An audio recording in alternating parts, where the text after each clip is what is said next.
Integrantes de la Comisión de Justicia, es un honor para su servidor participar en este proceso de selección con la finalidad de integrar la Sala Superior del Tribunal Electoral del Poder Judicial de la Federación.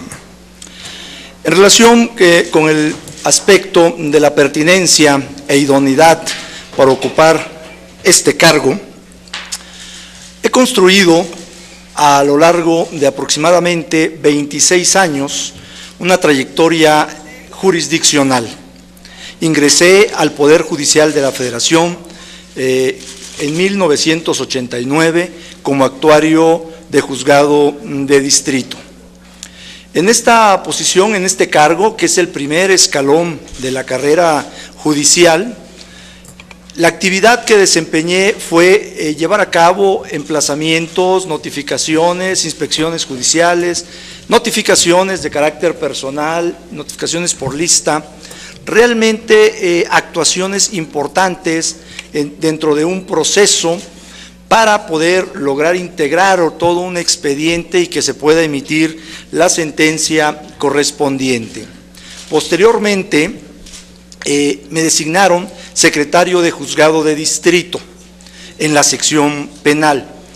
En ese puesto me correspondió revisar las causas penales, elaborar los proyectos de orden de aprehensión, elaborar proyectos de sentencia, llevar a cabo las diligencias relativas a la causa penal, declaración preparatoria, desahogos de pruebas, eso en la sección penal. Posteriormente, fui secretario de la sección de amparos, donde tuve la oportunidad de conocer todo el trámite del juicio de amparo. Igual desarrollar todos los acuerdos, y los proyectos de sentencia. Y un punto importante que me gustaría destacar es que ya estando en la materia de amparo, conocíamos de todas las materias. Lo mismo hacíamos un asunto de civil, laboral, penal, que administrativo y agrario. Posteriormente fui secretario de Tribunal Colegiado de Circuito, donde conocíamos tanto de los amparos directos y de los amparos en revisión, además de otros recursos como quejas y reclamaciones. También es importante destacar que en esta parte también conocíamos de todas las materias, penal, civil, laboral, administrativo y agrario. Después fui nombrado secretario de un tribunal unitario de circuito, donde tuve la oportunidad de conocer y desarrollarme en esa área, tramitando los recursos de apelación, también en materia penal y en materia civil. Tuve la oportunidad de ser secretario de estudio y cuenta en la Suprema Corte de Justicia de la Nación, con la anterior integración de 21 ministros, adscrito a la tercera sala en aquella época, y posteriormente secretario ya con la nueva integración en la primera sala de la Suprema Corte de Justicia de la Nación, donde los asuntos que ahí proyectábamos para los señores ministros, pues en su mayoría se tocaban temas de constitucionalidad de leyes. También resolvíamos los temas o proyectábamos los temas que tenían que ver con las contradicciones de criterios para establecer cuál era el criterio que debería de prevalecer como definitivo.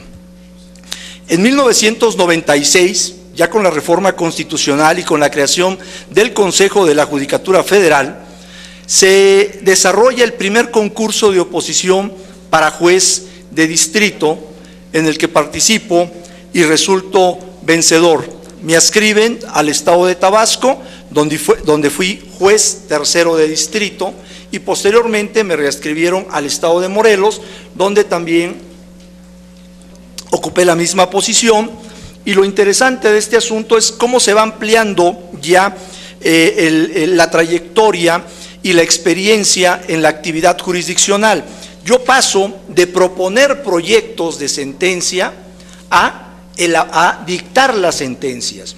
El sentido de responsabilidad es distinto. No es lo mismo elaborar un proyecto y presentárselo a un ponente que tener la responsabilidad de firmar la sentencia. Ahí es donde se da ese cambio, igualmente trabajando todo el proceso civil, todo el proceso mercantil, los asuntos penales y las otras áreas también, como la administrativa, la laboral y la agraria.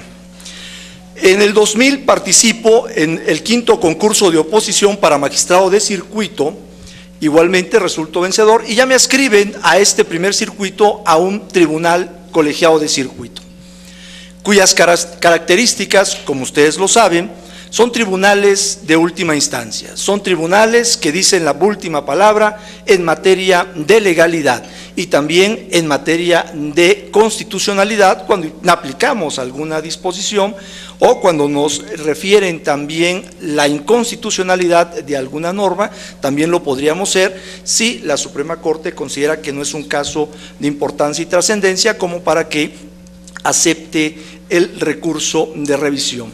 Esto lo quiero destacar y me parece importante porque construir también sentencias de manera colegiada, considero que es importante saber trabajar en equipo, saber que en un órgano colegiado nadie gana ni nadie pierde.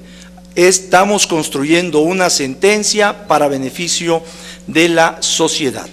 Tuve la oportunidad también de ser consejero de la Judicatura Federal, en cuyo cargo tuvimos la administración del Poder Judicial de la Federación, lo que es la disciplina también de los magistrados y jueces de distrito.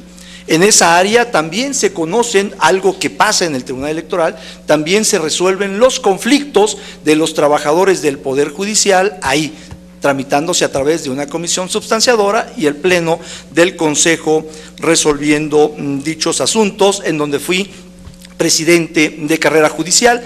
Posteriormente fui también vocal jurídico del IFECOM, conocí esta materia y también estuve presidiendo la comisión de transparencia, el comité de transparencia del Consejo.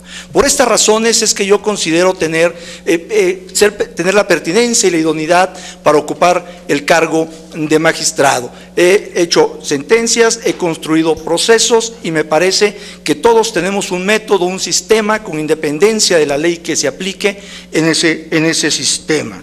Ahora bien, en relación con el trabajo, yo escogí dos asuntos, uno de la Suprema Corte y otro del Tribunal, que tiene que ver con la paridad de género. ¿Cómo se reclamó primero ante la Suprema Corte en una acción de inconstitucionalidad donde se argumentaba la omisión legislativa, y otro donde la Sala Superior del Tribunal Electoral trata este asunto, pero a través de un acuerdo emitido por un instituto electoral del estado de Morelos? Y lo que yo quisiera destacar de estos dos asuntos, porque surge mucho el problema de si hay alguna contradicción o no, lo que yo quisiera destacar es cómo, dependiendo del medio de control constitucional que se use, se pudiera llegar a opiniones o a resoluciones o a puntos resolutivos contrarios. En el caso de la Corte, lo que se trata es, se dice que una legislatura local está incumpliendo con el artículo 41, base 1 de la Constitución, al no regular el tema de la paridad horizontal. En el caso de Morelos, sí hay un acuerdo de un instituto electoral que lo regula para el caso de las presidencias municipales. Me parece que en el caso de la Corte lo que ocurre es que lo trata como una cuestión abstracta, y cuando se tratan cuestiones abstractas a veces es difícil tener todo el panorama o todas las circunstancias para poder apreciar los hechos. La Sala lo hace a partir de un caso concreto y tiene mayor cosas.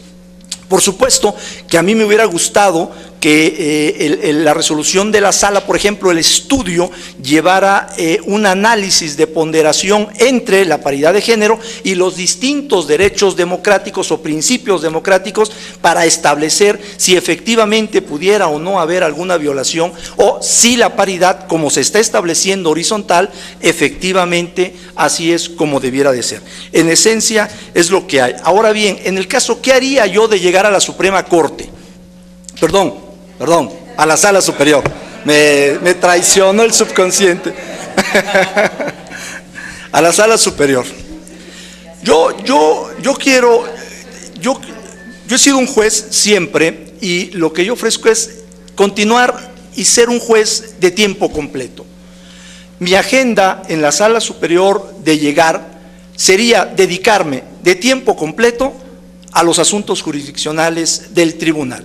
Me parece que requieren de toda la atención por el cúmulo de asuntos, por la importancia que tienen en la vida nacional, en la vida política de nuestro país, y por el respeto de los derechos democráticos de todos los ciudadanos. Debemos nosotros dedicarnos. No orientaré, seré totalmente independiente, no orientaré mis decisiones absolutamente a ningún prejuicio. No llevaré tampoco mis ideas, mis criterios. Yo creo que los jueces debemos apartarnos de todas esas ideas que en la academia o en lo particular podemos tener y concentrarnos en el caso concreto. Y con base en eso, resolver. Eso es cuanto, señor presidente. Muchas gracias. Senadora Tagle, por favor.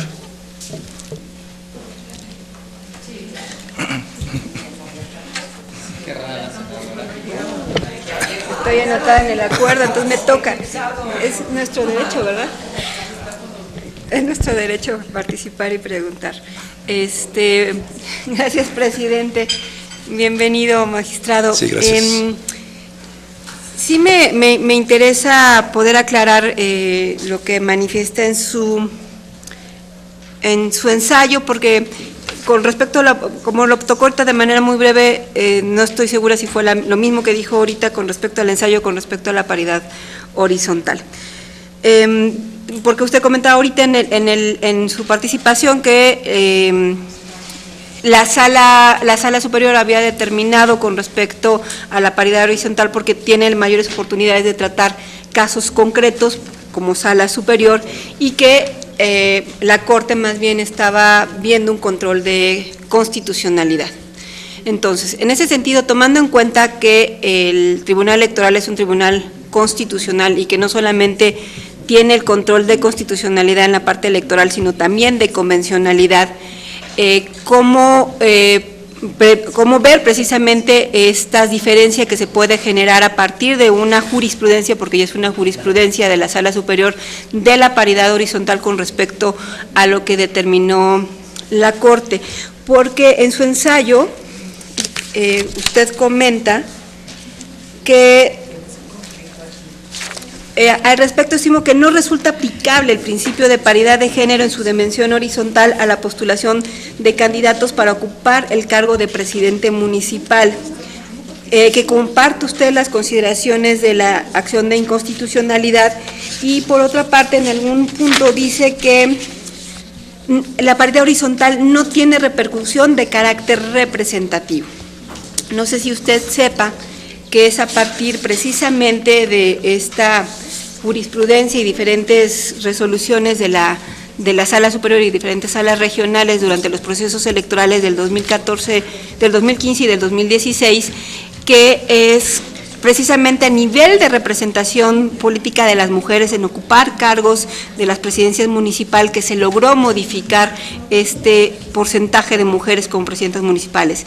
En 12 años de cuotas de género que nunca habían aplicado para cargos como presidencias municipales, no se había pasado más que de 4% a 7% de mujeres presidentas municipales. Y en cambio, a partir de estas resoluciones y jurisprudencia del tribunal, tenemos que duplicamos del 7% al 14% de presidentas municipales. O sea, fue una acción que basada en un principio constitucional con una interpretación de convencionalidad logró ampliar esta representación de las mujeres. Entonces, me gustaría que me explicara más su criterio con respecto al tema de la paridad horizontal y en todo caso, ¿por qué usted consideraría entonces que sí debería de prevalecer el criterio de la Corte o el del tribunal?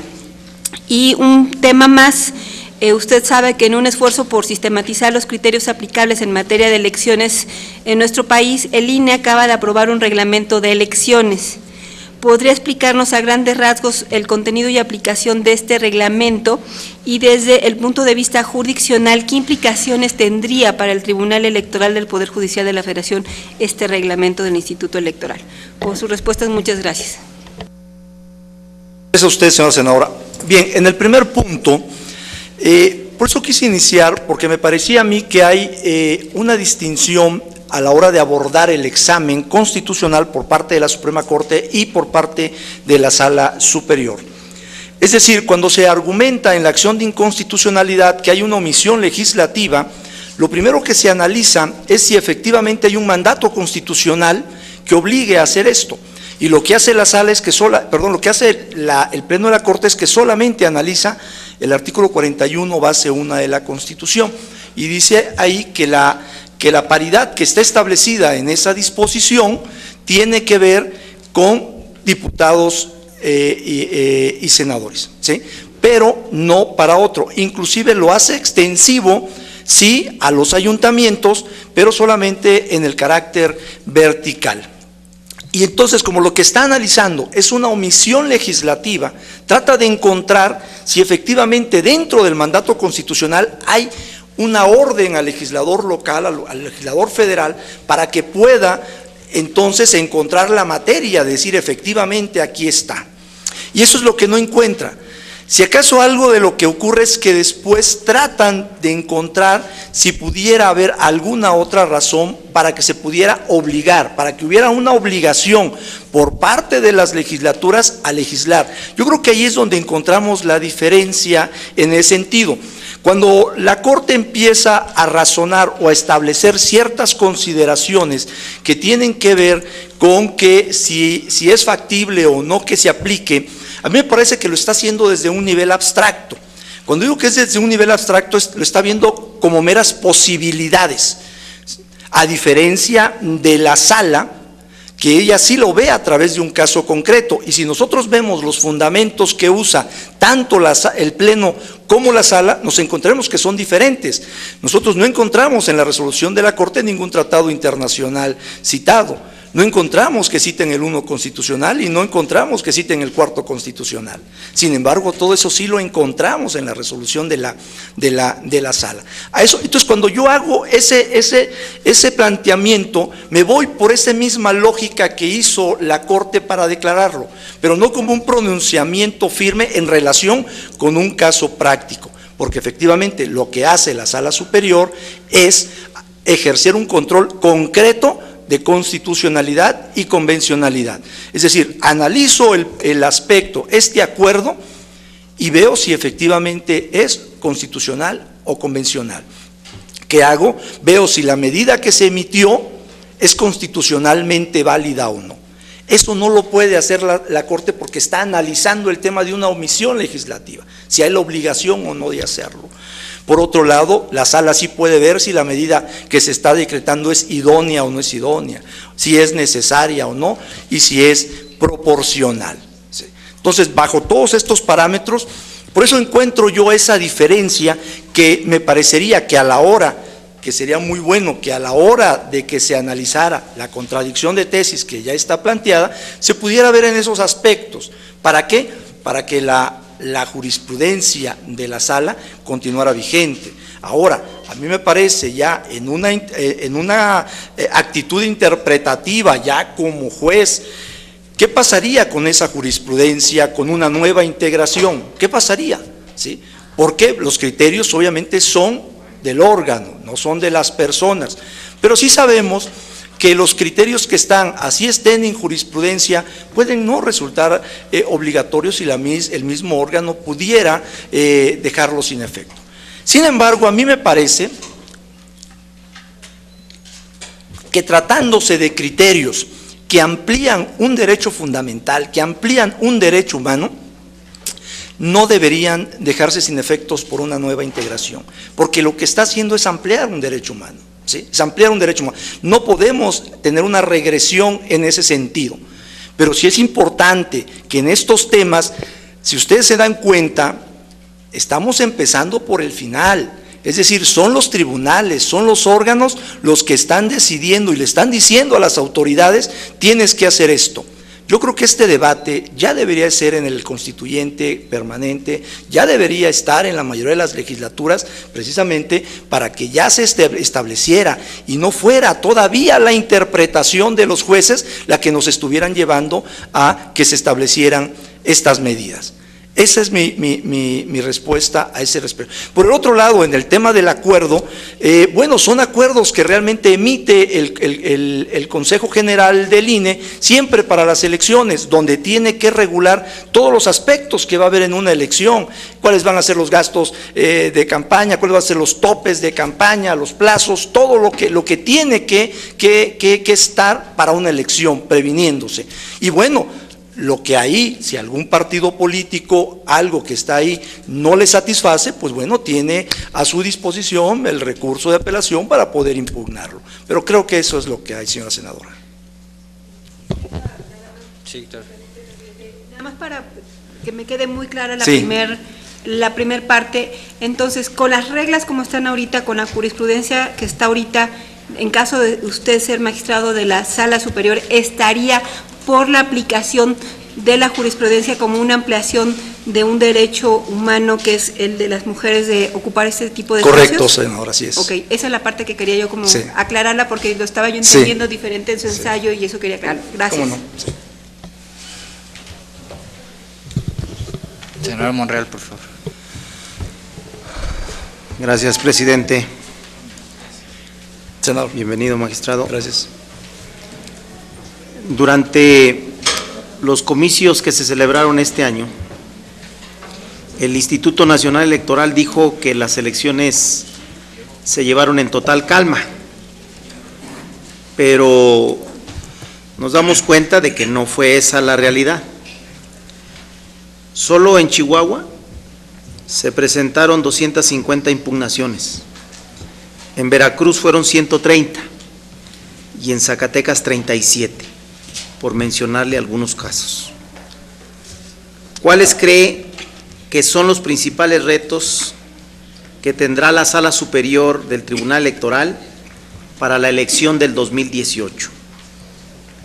Sin duda, la difusión del trabajo del Tribunal Electoral del Poder Judicial de la Federación debiera ser clara y entendible, sabiendo que muchos de los ciudadanos que no manejan un lenguaje técnico, electoral o jurídico, pero que sí se interesan en el trabajo que hace el tribunal para saber el por qué su voto no fue tomado en cuenta o qué pasó en alguna elección de su estado, de su municipio, de su distrito, recordando que la democracia es del pueblo y no solo de los partidos políticos, y que en algunos casos las instancias jurisdiccionales se han utilizado para transgredir la voluntad de los ciudadanos, y por esta razón le pregunto, bajo la máxima de transparencia, ¿cómo deberían ser las sentencias para hacerlas más amigables con los ciudadanos?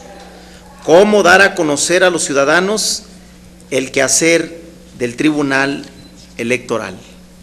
Por sus respuestas, gracias. Claro que sí, señor senador. Bien, yo creo que un reto, no nada más de la justicia electoral, realmente yo creo que toda la justicia en México es cómo comunicamos, cómo le transmitimos a la sociedad lo que nosotros estamos haciendo, pero de una manera que efectivamente, y creo que no es culpa de ellos, no es culpa de la sociedad, es culpa de nosotros que no hemos sabido transmitir realmente la labor jurisdiccional. Yo creo que uno de los principales retos de esta nueva integración va a ser legitimarse. Y yo creo que la legitimación va a empezar con las primeras decisiones que emita. En esas primeras decisiones va a tener que ser claro, va a tener que ser puntual, pero sobre todo va a tener que usar esos precedentes. Es decir, yo creo que lo que se debe buscar es cierta estabilidad en las decisiones. Previsibilidad, a veces es muy difícil en el aspecto jurisdiccional decir tal juez o tal tribunal es previsible porque así va a resolver. Pero yo no lo vería como un punto de previsibilidad, yo lo vería como un punto de congruencia. Es decir, como juez tienes que ser congruente. Si ya analizaste aquí, es de esta manera, pues lo tienes que hacer, salvo que las circunstancias cambien. Hace un momento al leer mi currículum yo señalaba algo importante. Como tribunal de última instancia, cuando vas a analizar un asunto, ya lo tienes que hacer con mucho detenimiento, con mucha prudencia. No puedes hacerlo a la ligera, no puedes hacerlo porque se te está quemando el tiempo o los plazos.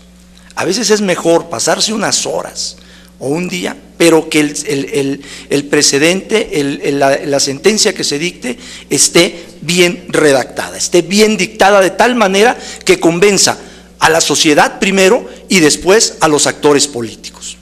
En el tema de la litigiosidad es algo que yo no sé si el tribunal lo ha provocado o no, sí, pero mientras haya la oportunidad de que se pueda impugnar una elección, pues eso ya queda realmente en el terreno de los actores políticos decidir si lo impugnan o no. Me parece que ya no sería una cuestión del tribunal. Al tribunal lo que le corresponde es resolver los asuntos que le someten a su consideración. Pero sí hay un punto, por ejemplo, en la judicatura común, lo que ocurre es que cuando se crea un tribunal, siempre se satura de asuntos. Siempre donde hay un órgano jurisdiccional, siempre se provoca que los justiciables lo usen, vayan a dirimir ahí sus controversias. Yo creo que para empezar, para transmitir las sesiones públicas, creo que es un buen remedio, es un buen aspecto. Pero sesiones públicas no con lenguaje técnico. Una sesión pública donde se pueda platicar el asunto, no una sesión pública donde traigo técnicamente todo y lo leo, porque entonces, pues probablemente mucha gente no lo comprenda.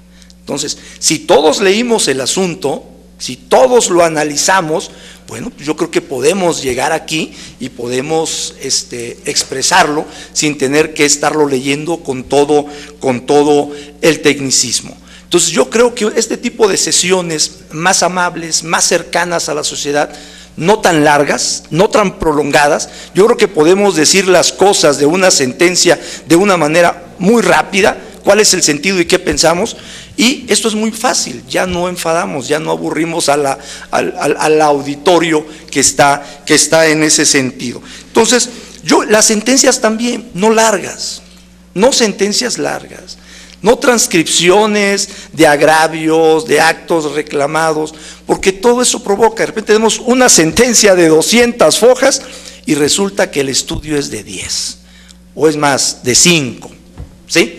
Entonces, yo creo que hay que empezar a cambiar esto. Y eso es lo que yo ofrecí, o sea, hacer realmente las redacciones, pero sobre todo creo que son las audiencias donde debería haber esto. Y por el otro lado, ya en la función, pues igual, también transparencia en todo lo que nosotros hagamos. O sea, que todo lo que nosotros hagamos esté a disposición de las autoridades y de los partidos. En el momento en que quieran checar qué hace, dónde está, puede hacer. ¿Por qué? Porque realmente nosotros estamos llevando a cabo una función, no sé si valga la expresión, pero prácticamente de Estado. Y efectivamente, algo que el tribunal tiene que ver es que no se cambie la voluntad de los electores en los tribunales. Puede cambiar la conformación de un órgano representativo por una sentencia. Por eso hay que estudiarla muy bien, con mucho detenimiento, que las pruebas efectivamente acrediten lo que se pretende probar. Y solamente que plenamente esté acreditado algo, me parece que podemos declarar una nulidad para efectos de la conformación de un órgano o que se repita una elección, ¿sí? Con independencia de lo que económicamente represente pues llevar a cabo una nueva elección. Señor Pastor. Gracias. Senador Puente, por favor. Gracias, presidente. Don Indalfer, sea usted muy bienvenido al Senado de la República.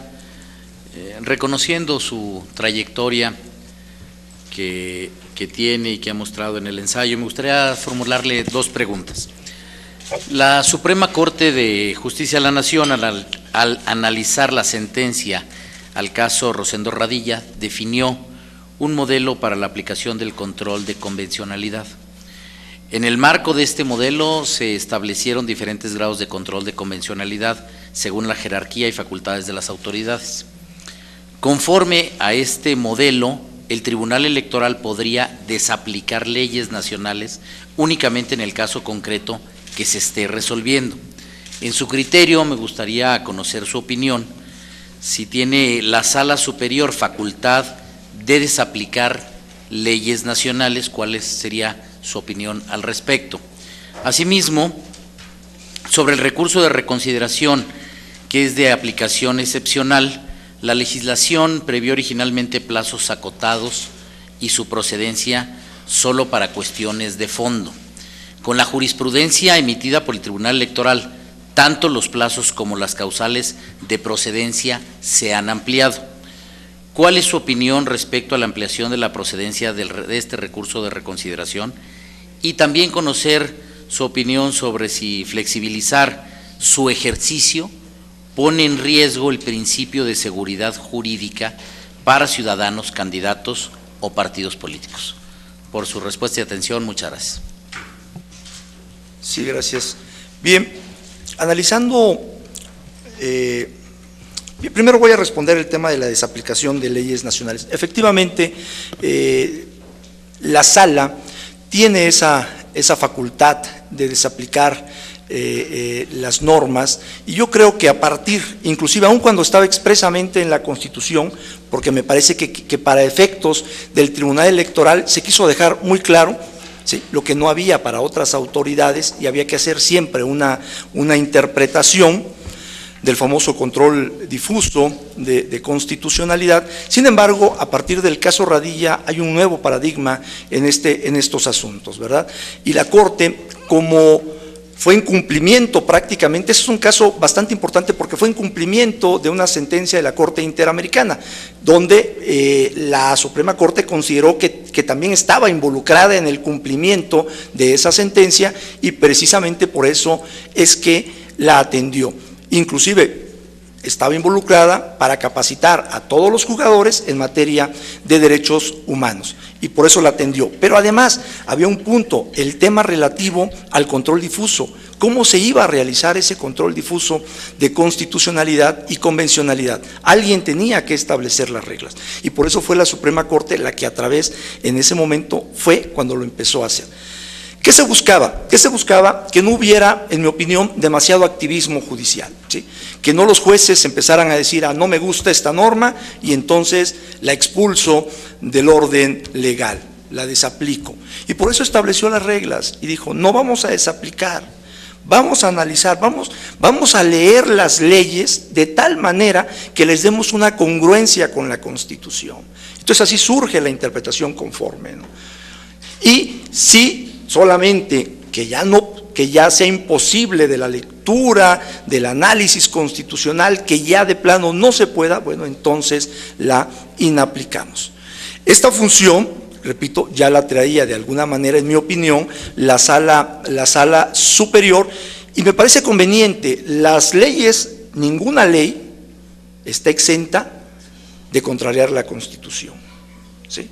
Entonces, aún las electorales, me parece que también deben pasar por este tamiz. Pero, repito, yo creo que esa interpretación, el juez constitucional, todos los jueces, pero me parece que más el juez que ejerce un control constitucional, ya sea abstracto o concreto, me parece que debe ser prudente a la hora de resolver un análisis muy profundo de la norma, para que efectivamente pueda con toda certeza determinar si es o no contraria a la Constitución. Por eso me parece a mí que sí es importante que la Sala Superior conserve, pero aún cuando llegara a desaparecer, me parece que en términos del uno constitucional seguiría teniendo esa atribución para poder hacerlo, ¿sí? Ese es por cuanto a esta pregunta en relación con la desaplicación de leyes. En relación con el recurso de reconsideración, efectivamente, creo que ahí lo que no ayudó mucho es la redacción de la disposición que establece la procedencia. Hay dos casos de procedencia. Uno, para todas las sentencias que se dicten en las inconformidades. Ahí no hay ningún problema, procede el recurso de reconsideración. Pero hay otro apartado que refiere que procede respecto de otras resoluciones que emitan las salas regionales donde inapliquen una norma. Y aquí es donde viene la cuestión.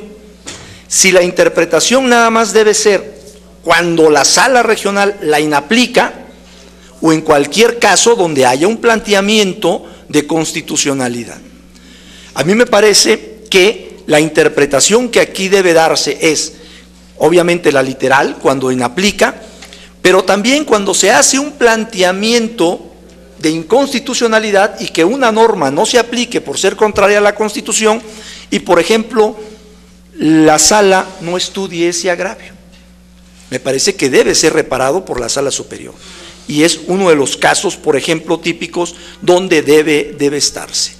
Hay otros aspectos donde nada más traigan puras cuestiones de legalidad, me parece que no debería admitirse el recurso de reconsideración. Yo he visto tesis donde dicen, bueno, es que ahora ya me lo viene argumentando. Bueno, también ese es otro aspecto que hay que analizar. Es decir, no lo dijo en el recurso que llevó ante la sala regional. Y por eso la sala no tuvo la oportunidad de hacer ningún estudio ni ningún planteamiento de inconstitucionalidad. Pero luego promueve el recurso y ya en el recurso dice, es que la sala me aplicó una norma que es inconstitucional o inconvencional. Y entonces la sala lo que ha hecho es darle toda esta amplitud al recurso y es en lo que tenemos que ponernos de acuerdo.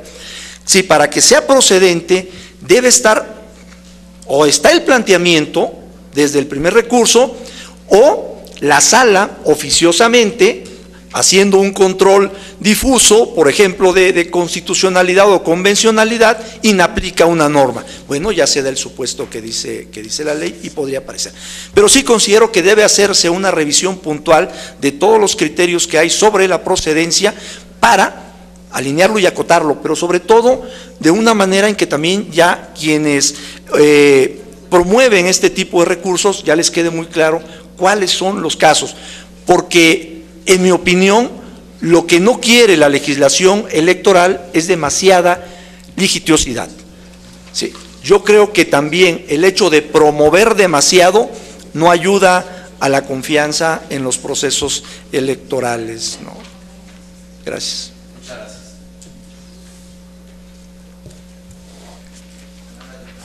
Gracias. Gracias, presidente. Buenas tardes. Sí, señora ¿Cómo senadora, está? buenas tardes.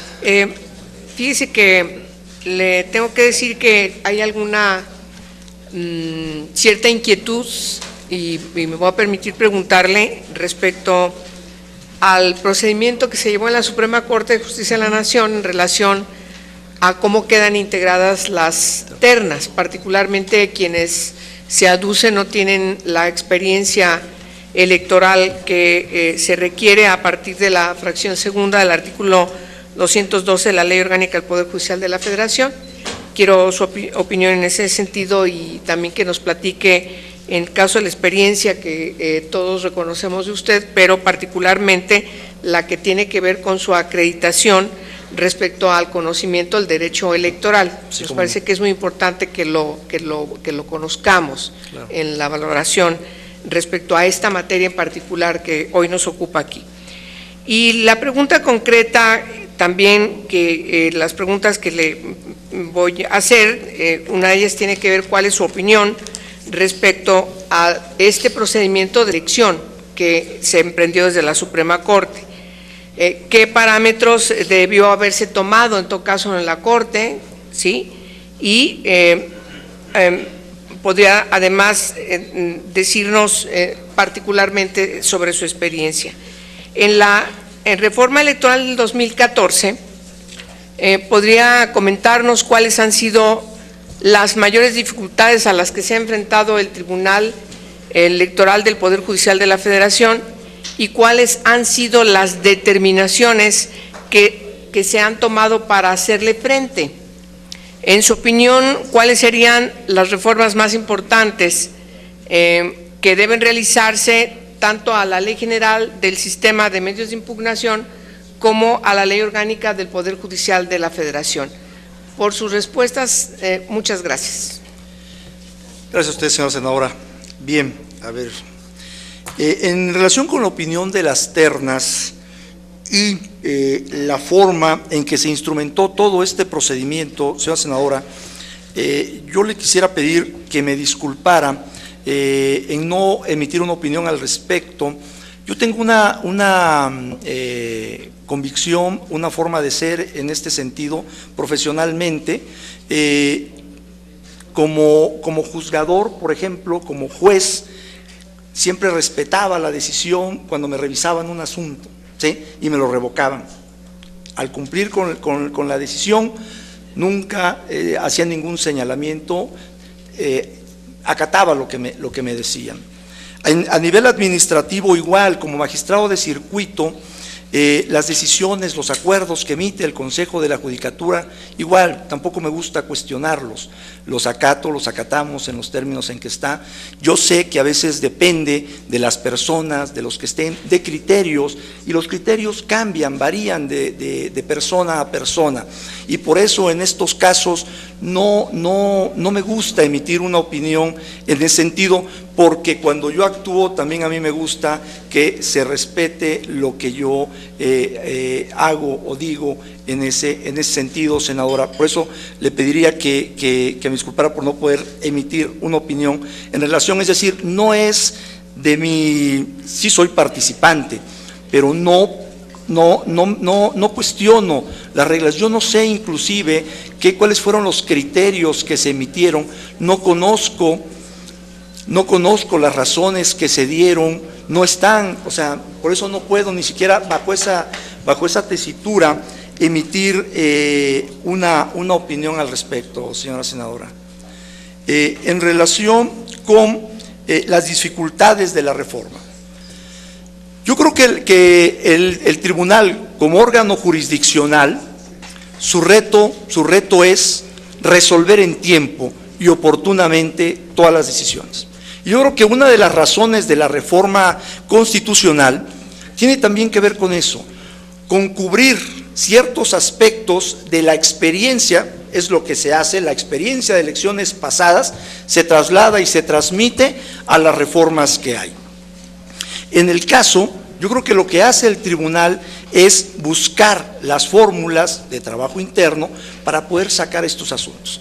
Yo creo que hay temas que sí dificultan la labor, temas muy técnicos probablemente, temas como, no sé, fiscalización, temas como las pautas de las comunicaciones, no sé, son temas que probablemente a la hora de ser revisadas por el tribunal sí tengan cierta complejidad, porque a veces se salen del terreno jurisdiccional y se meten en otra área.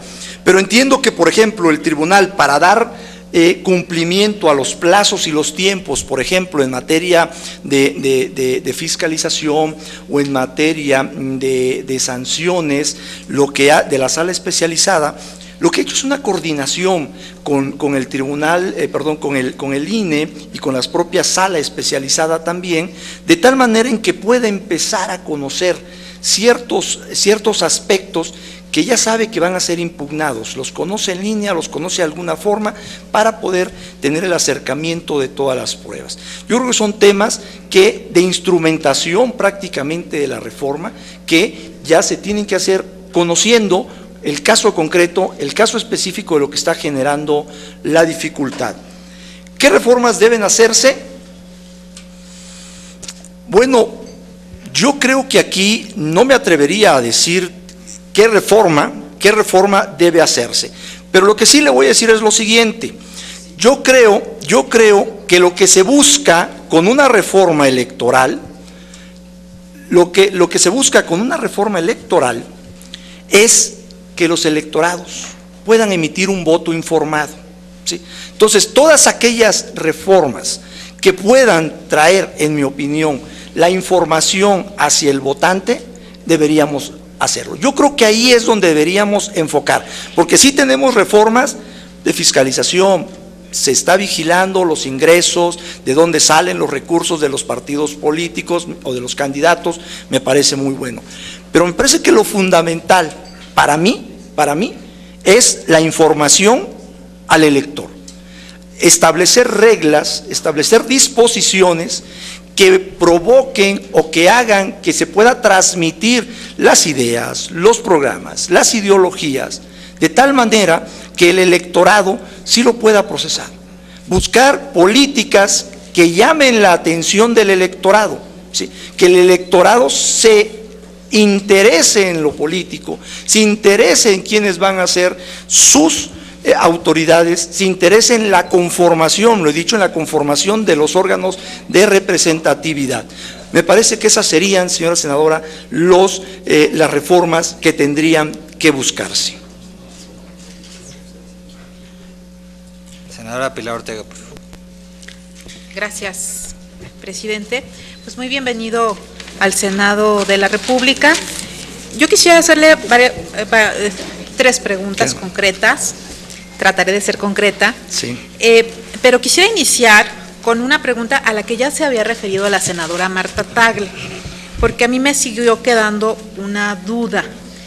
Porque usted en su ensayo, al referirse a la jurisprudencia 7/15, señala, y lo quiero leer textual: bajo esta tesitura, respetuosamente considero que no puede exigirse la paridad de género horizontal en relación con el número de municipios que conforman una entidad federativa, porque el principio de paridad opera únicamente respecto de cada órgano de representación municipal de manera aislada, y lo refiere en relación a esta jurisprudencia.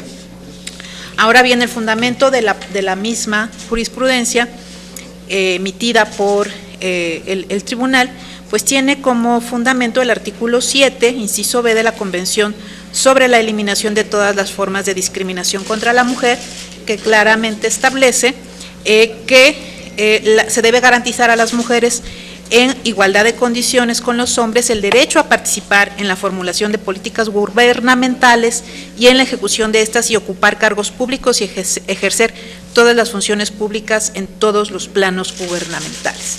De manera tal que, atendiendo a este convenio, el tribunal emite esta jurisprudencia y introduce también el principio de paridad horizontal. Efectivamente, como usted lo señala, creo que es importante seguir avanzando en materia legislativa, pero también tenemos la obligación de buscar que en todos los órganos permee este conocimiento de la aplicación de los principios de los derechos humanos, y que esté presente, como ha estado hasta ahora en el tribunal, por lo menos una intención de ir avanzando en esta progresividad para el cumplimiento. Entonces yo quisiera preguntarle concretamente en relación a esta afirmación que hace usted en su ensayo, entonces, ¿cuál es su postura? Creo que es importante que lo sepamos de manera clara en principio. Esa es la primera de las preguntas que yo quisiera hacerle. En la segunda parte, usted refiere en su currículum que ha ocupado diversos cargos y acredita una vasta experiencia en materia judicial. El Tribunal Electoral, y a pesar de que se encuentra dentro del Poder Judicial de la Federación, es un órgano jurisdiccional con alta especialidad, como usted lo sabe. Entonces, en ese sentido, y tomando en consideración que prácticamente una vez que este tribunal, esta nueva integración de la Sala Superior quede resuelta por el Senado, no habrá tiempo de curva de aprendizaje para atender los procesos electorales que tenemos ya en puerta, y la pregunta en este sentido sería: ¿cuál sería la garantía que nosotros tendríamos, que los mexicanos tendrían, de que se va a realizar un trabajo que garantice pues una experiencia y un conocimiento en materia electoral que no ponga en riesgo ningún proceso electoral? Y finalmente, quisiera preguntarle en relación con este mismo tema, su vasta experiencia en materia judicial pudiera hacerlo, no solamente hacerlo posible, aspirante a buscar otro espacio dentro del mismo Poder Judicial. Y esto me lleva a esta pregunta.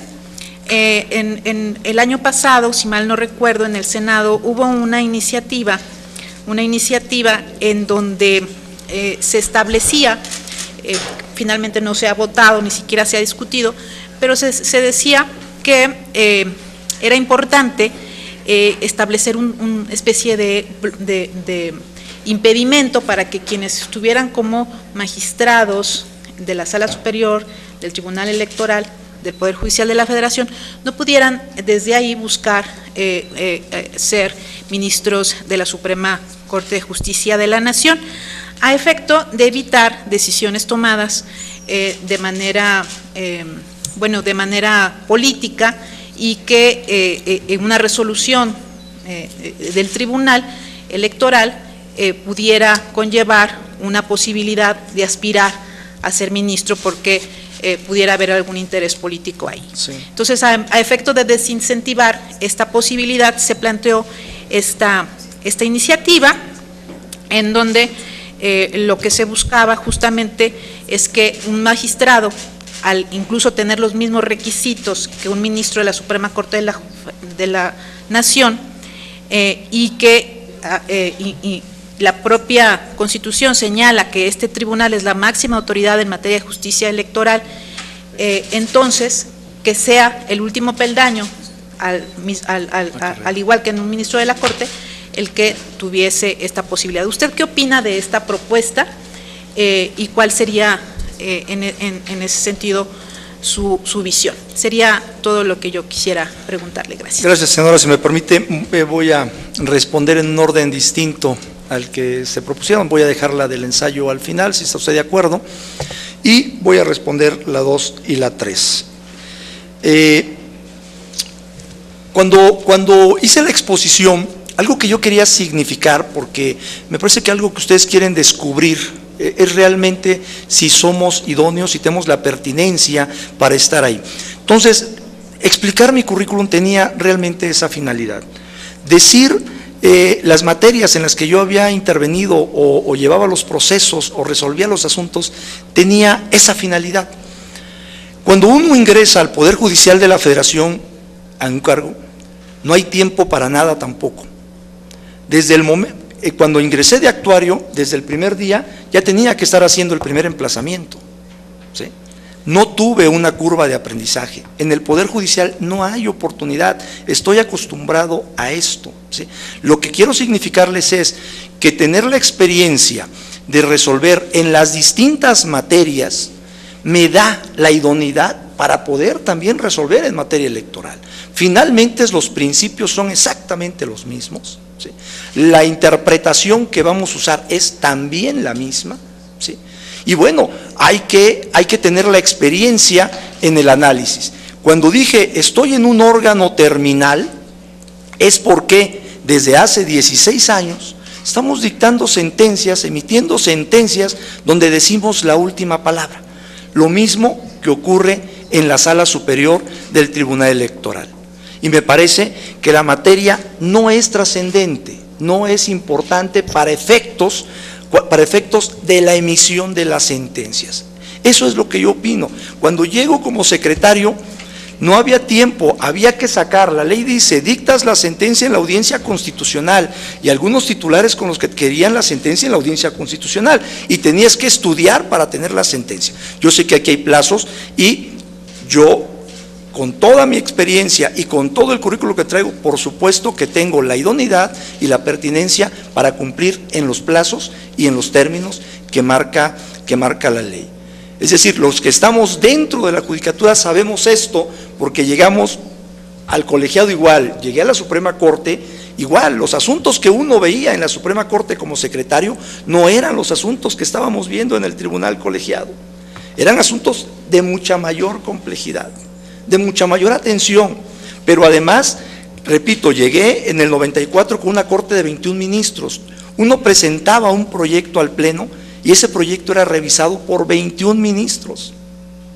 O sea, eso es lo que estoy, ahora después, bueno, con 11 ministros, pero igual presenta un proyecto, y nosotros decíamos en aquella época que realmente cada vez que pasaba un asunto al pleno o a la sala nos estábamos rifando el cargo porque tenía que salir bien, no podía haber, las sesiones eran públicas, no podía salir el asunto mal. Por eso considero que el tema de no haber estado inmiscuido en la materia electoral no es un impedimento, no es algo que me genere desventaja frente a los que sí han estado, porque si este ejercicio fuera diferente y nos dijeran, hagan un proyecto electoral 3 y ustedes vieran cómo lo discutimos, probablemente pudiera demostrarse también ahí las capacidades y las habilidades de cada quien para emitir una sentencia y para valorar en ese caso, porque finalmente es lo que vamos a hacer y es lo que yo vengo haciendo. Por eso, señora senadora, considero que no hay, yo no considero que vaya a haber una curva de aprendizaje. Yo soy de los que decide cómo se va a resolver un asunto. Yo no resuelvo como me lo plantea el secretario. Yo soy de los que lee los asuntos, de los que determina cómo se va a resolver. ¿Sí? Y leo el expediente completo. O sea, esa es la habilidad que debe tener alguien que siempre ha estado en la función. Saber revisar un expediente para dictar una sentencia, pues hay que evaluar y hay que sopesar. Si me traigo a alguien que sea muy experto, pero nunca ha tenido un expediente en sus manos, nunca ha valorado una prueba, nunca ha dictado una sentencia, pues entonces no sé. Por eso yo considero que no vamos a entrar, cuando menos no es mi caso, no voy a entrar a una curva de aprendizaje. Yo desde el primer momento, si logro acceder a ese cargo, estaré atendiendo los asuntos con toda la aplicación que siempre lo he hecho. En la pregunta 3, que es la 2 para efectos de respuesta,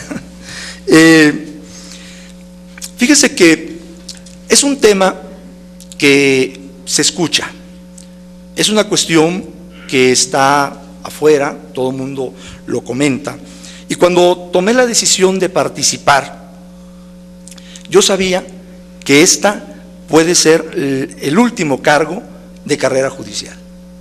Y estoy dispuesto a que así sea. Yo soy magistrado de circuito y me he mentalizado para decir que el cargo de magistrado de circuito es el último en la carrera judicial. Ya no hay más. Es al que aspiramos mediante un examen de oposición. Los demás, pues hay la conformación de varios poderes, ¿sí? Y las voluntades, las decisiones del Senado para poder acceder al cargo. ¿Sí? Sin embargo, por eso considero que hay una diferencia entre el magistrado de circuito. Cuando me mentalizo y digo como magistrado de circuito es la última, es porque estoy satisfecho con eso. Yo puedo ir a la sala superior y regresar a mi tribunal colegiado sin ningún problema. ¿Sí? Y no tengo, y se los digo abiertamente, con toda honestidad, no tengo ninguna otra aspiración, no tengo, por eso lo dije, no tengo ninguna otra agenda, ni pretendo que el Tribunal Electoral sea el trampolín o sea el medio para conseguir otros fines. No es ese mi propósito. Quiero llegar ahí porque, derivado de mi currículum, se puede apreciar de ahí cómo he ido avanzando siempre en los cargos de carrera judicial. Y por eso dije, desde el primer escalón, no me faltó ninguno, hasta magistrado de circuito. Ahora, lo veo yo como otro escalón también de la carrera judicial, aunque no precisamente es el último, porque yo regresaría a mi posición de magistrado de circuito. Me parece que eso me blinda contra cualquier otra situación, contra cualquier cosa que pudiera haber o presentarse. A mí me blinda el que yo sea un magistrado de circuito, que yo tenga un cargo y que yo, terminando mi función, me reincorpore. A mí me interesa seguir haciendo mi carrera judicial con honorabilidad, con principios, porque voy a regresar y quiero regresar en caso de ser magistrado a ejercer el cargo de magistrado de circuito. Por eso no tengo, ni buscaría tampoco esta situación. Entiendo que es delicado lo que resuelve la Sala Superior, la vinculación que hay con los actores políticos permite que no sé si se conjeture o otra cosa, ¿no? Pero Yo no tengo ninguna aspiración en ese sentido, señora senadora.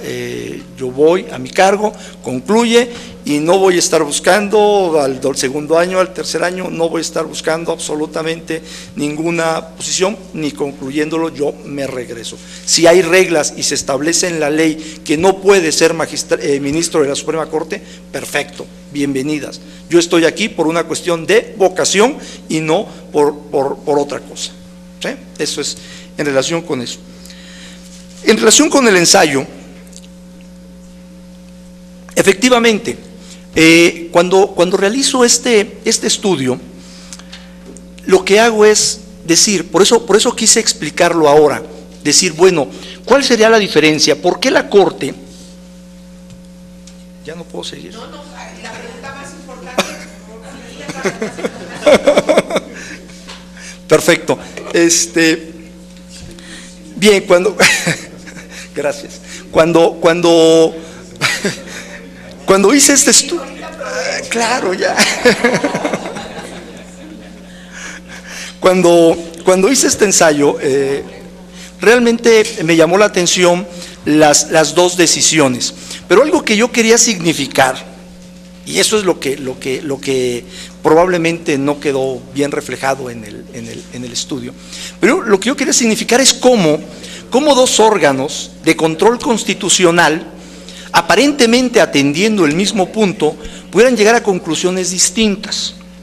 Y lo que yo digo ahí, cuando se justifica lo que está diciendo la Corte, es porque lo hace a partir de ese control abstracto, porque se está argumentando una omisión legislativa.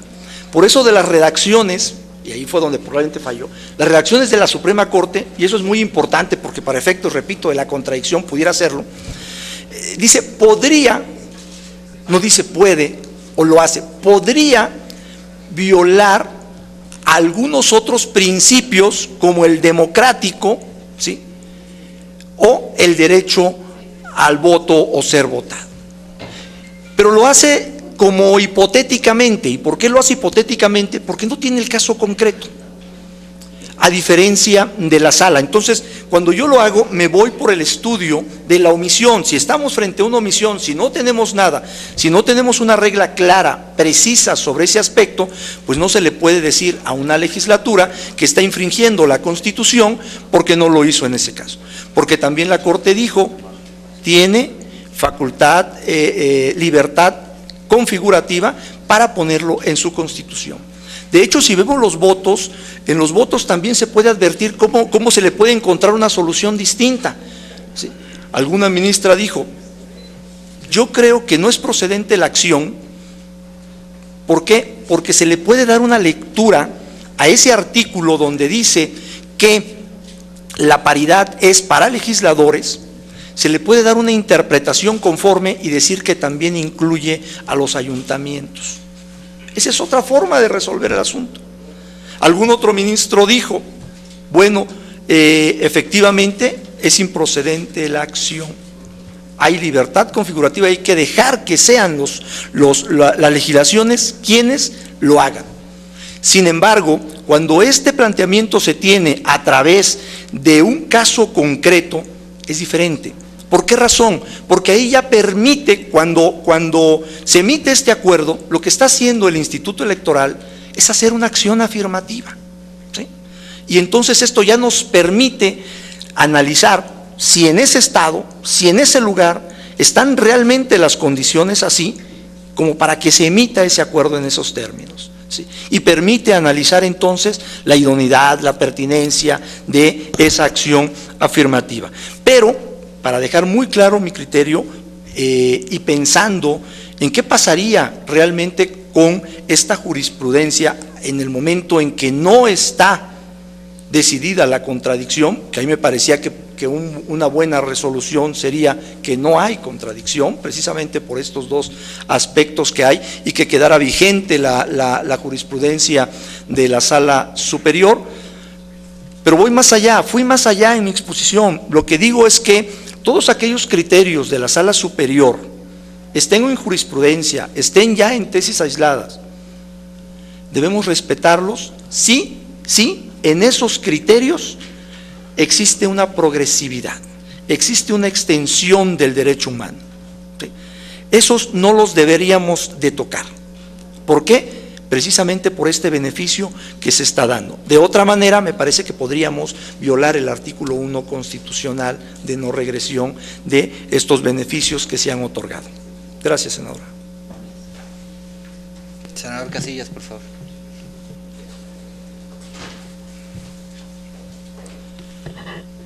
Doctor Infante, muy buenas tardes. Nuevamente, bienvenido al Senado de la República. Yo prácticamente dos cuestiones muy sencillas que tienen que ver con la práctica.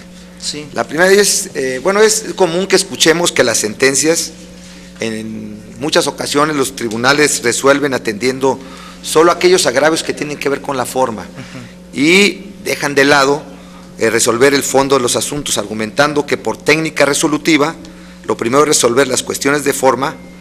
Y en ese orden de ideas, mi pregunta es, ¿qué es lo que considera usted que primero se debe atender? ¿Resolver en ánimo de hacer efectiva la justicia electoral?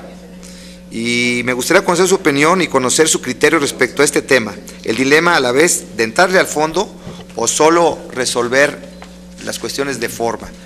Y otro cuestionamiento es, que me permito formularle, mire, hoy en día, con una sociedad que demanda una mayor responsabilidad en el desempeño de sus funciones, de respeto a la ética jurisdiccional y sobre todo de transparencia en el ejercicio de estos cargos públicos, ¿cómo coadyuvaría usted en caso de llegar a ser magistrado para cumplir estas obligaciones? Por otro lado, el Tribunal Electoral del Poder Judicial de la Federación, como usted sabe, está integrado por 5 salas regionales y una sala regional especializada. En la reforma constitucional y legal del 2007 y 2008 se estableció la permanencia de las salas regionales. ¿Podría explicarnos cuál es la relación institucional que debe existir entre estas y qué debemos esperar de esta nueva integración a la cual usted aspira a integrar? Por sus respuestas, muchas gracias, doctor. Sí, gracias, senador. Bien, efectivamente, me parece que uno de los puntos que se cuestionan en la actividad jurisdiccional es que no se atiendan las cuestiones de fondo, que por una razón formal, a veces muy menor, prefieren devolver el expediente que resolver los agravios. Lo que nosotros tenemos es atender el fondo. Nosotros mayormente le damos preferencia a las cuestiones de fondo y solamente en aquellas cuestiones que ameriten y que hagan necesario que se tenga que reponer el procedimiento, es que lo hacemos. ¿Cuáles son los casos? Bueno, pues que se tenga que desahogar una prueba, ¿sí? Por ejemplo, ¿sí? En ese supuesto lo hacemos. Pero no lo hacemos cuando nos están argumentando, por ejemplo, que el tribunal omitió examinar un agravio. No lo hacemos, ese lo tomamos nosotros. Solamente, cada caso hay que analizarlo distinto, pero sí, la regla general es que se privilegie el fondo del asunto. Esa debe ser la regla. Y las excepciones es dependiendo de la formalidad que se pretenda corregir. Si es una formalidad que va a traer cierta trascendencia y que es importante que las partes la conozcan desde antes para que la puedan impugnar, ahí sí valdría la pena y sería conveniente que se devolviera. ¿Para qué? Para no limitarle su garantía de audiencia. Porque si nosotros le resolvemos ese punto, le estaríamos quitando una instancia, por ejemplo. Entonces, yo diría esto, la regla general sería análisis de fondo, salvo y analizar como excepción cada caso concreto y solamente que pudiera dejar en estado de indefensión alguna de las partes el que lo examinara la sala, en ese supuesto tendríamos que devolverlo. ¿Sí? Esa sería la regla. ¿Cómo cumplir con esto? Lo hice en un momento, es la virtud de un tribunal colegiado, la virtud de un órgano colegiado, es saber actuar colegiadamente. Es cuando tienes que saber discutir, cuando tienes que saber aceptar las opiniones de los demás y tienes que saber ceder. Esas me parece que son las características de alguien que integra en la materia judicial un órgano un tribunal colegiado. En este caso, ¿cómo se pueden cumplir las funciones de un tribunal? Bueno, yo creo que en primero, todos tenemos que trabajar al parejo, igual, todos. Todos nos debe quedar muy claro que debemos de presentar los asuntos a tiempo, no en el último momento, sí, sino con la oportunidad de vida. ¿Para qué? Para que sean estudiados por los compañeros, porque si no, ahí viene una lectura rápida de una sentencia, puede generar una falla en ese sentido. En el Tribunal Electoral yo creo que se tienen que establecer, o la nueva integración lo primero que tiene que hacer antes de ver un asunto es establecer las reglas que se van a seguir, las reglas de turno, las reglas de presentación de los proyectos, ¿sí? ¿Con qué oportunidad? Todo, debe haber uniformidad inclusive en el mismo trámite. ¿Por qué? Porque ustedes saben que hay un magistrado instructor y se le turna el asunto. Bueno, debe haber uniformidad en el trámite que cada magistrado instructor lleve. No porque soy el magistrado instructor yo lo puedo admitir hoy, lo puedo admitir mañana, o puedo admitir pruebas hoy y mañana, y el otro no. Me parece que debe haber, yo creo que lo primero que debemos es establecer, o se deben establecer reglas claras de actuación de manera colegiada. Eso es muy importante. Ya después de eso viene el otro aspecto que es totalmente jurisdiccional. La relación con las salas. Yo creo que debe haber una relación de total independencia, de total autonomía. La sala superior no es jefe de las salas regionales. Y las salas también deben actuar, deben comportarse las salas regionales de esa forma. Por supuesto que la sala regional tiene la administración de las salas regionales, tiene la vigilancia de las salas regionales, tiene la disciplina de las salas regionales. Pero sin embargo, esto no debería ser pretexto para que no haya una relación de total independencia en sus decisiones y en su actuar. ¿Sí? Y yo creo que un punto también fundamental, y lo decían, hay que revisar los recursos, hay que revisar, porque es muy importante que no se estén revisando los recursos tan solo para que la sala superior los conozca. Si son de la competencia exclusiva de la sala regional, ahí debe quedar el asunto. Ya no tiene por qué llegar, ni buscar un argumento, ni buscar nada para que la sala superior pueda conocerlo. ¿Sí? Yo creo que son los aspectos que se tienen que ir viendo. Así es. Gracias. Pasamos a ronda de preguntas de la sociedad civil. Gracias.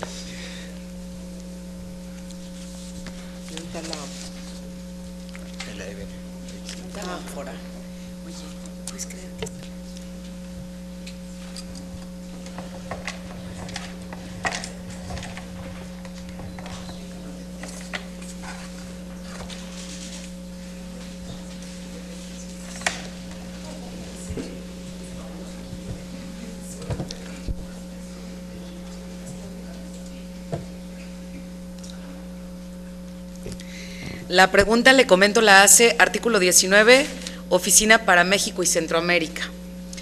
Dice, ¿qué instrumentos internacionales y nacionales existen para garantizar el derecho efectivo al sufragio de personas con discapacidad? ¿Qué cambios legales deberían realizarse en los procesos electorales para garantizar los derechos electorales de esta población? ¿Quiere que se la vuelva a repetir? No, está perfecto.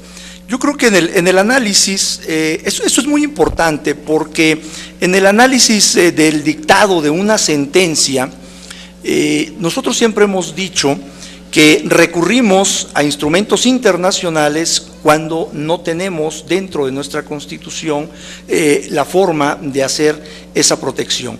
Pero por supuesto que se puede recurrir a la Convención Interamericana de Derechos Humanos y obtener de ahí el fundamento para poder hacerlo, y sobre todo, lo más importante es que se generen sin necesidad, porque el tema es que siempre queremos que haya un fundamento o que haya una razón para poder generar la política pública en relación con un derecho, ¿sí? Y entonces esto no es necesario. Yo creo que el primer punto sería eso. Es decir, si estaba en una convención, muy bien, está, pero si no está, ese no es el punto. El punto aquí es cómo se pueden garantizar, cómo se pueden proteger desde el ambiente electoral, desde la jurisdicción electoral, cómo se pueden proteger estos derechos. Y de ahí me parece que podríamos generar las sentencias, las decisiones, las resoluciones, para que las autoridades administrativas, en caso de que alguien con estas características se quejara en ese respecto, pues emitir y protegerlo en ese sentido. Muchas gracias. De esta manera damos por concluida la comparecencia del ciudadano Indalfer Infante González, agradeciéndole su participación en esta Comisión de Justicia y deseándole éxito en el procedimiento. Al contrario.